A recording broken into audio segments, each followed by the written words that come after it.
Mimi nilikuwa navuta bangi, nilikuwa navuta sigara, nilikuwa nakunywa pombe. Wewe mwenyewe? Mimi huyu. Hali hiyo ilinisababisha kwa sababu nilikuwa sina mtoto. Nikasema niende Kimara nijidondoshe kwenye barabara ya mwendokasi nife. Nikasikia yule dada alikuja kushuhudia hapa kwamba ukitaka kufa pita kawe. Yule dada Mungu ambariki. Rudia. Ulitaka kwenda kujitupa? Sababu upate mtoto. Ndio. Ukasikia mtu anashuhudia ukitaka kufa pita kawe. Kabla hujajinyonga pitia kawe. Ndio, yule dada Mungu ambariki. Nakumbuka ilikuwa neno uhakika wa mambo yatarajiwayo. Ndio. Mimi mtume niliandika maombi yangu. Ukaja? Nilikuwa kwa bosi wangu fulani ambaye ukaandika. Nikaandika. Unataka nini?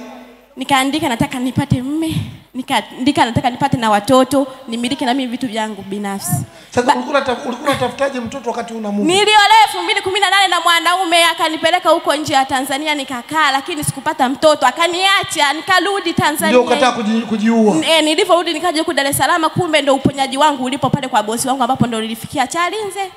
Amen. Basi mtume mimi namshukuru Mungu pale nilivyoandika maombi yangu nilimpata kweli mwanaume. Kumbuka mimi ndio yule dada wa kama niliandika kwamba nataka mwanaume mchaga nawe na gari, ndio mimi. Ndio wewe?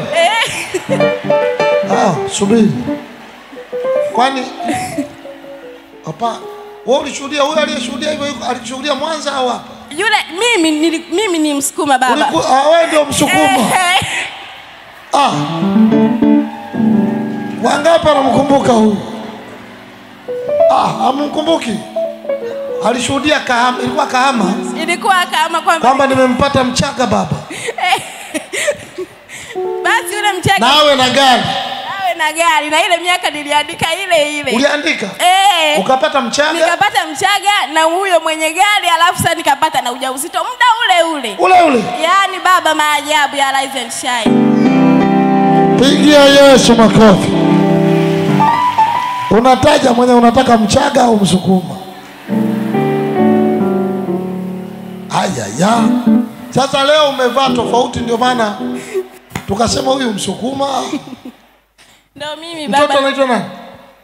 Huyu ni wa pili huyu. Tayari wa pili? Lakini yule wa kwanza. Okay. Leta mafuta. Anaitwa nani? Anaitwa Rahma. Rahma, nakubariki. Takuwa kimo na hekima kimpendeza Mungu na wanadamu. Nyota ng'ana tukamkuu mbele za watu. Pokea baraka na wewe, nyota kang'ae. Giza lisikutese tena. Ukainuke na kuangaza. Amen. Na amani. Pokea baraka na umefunguliwa. Pigia Yesu makofi.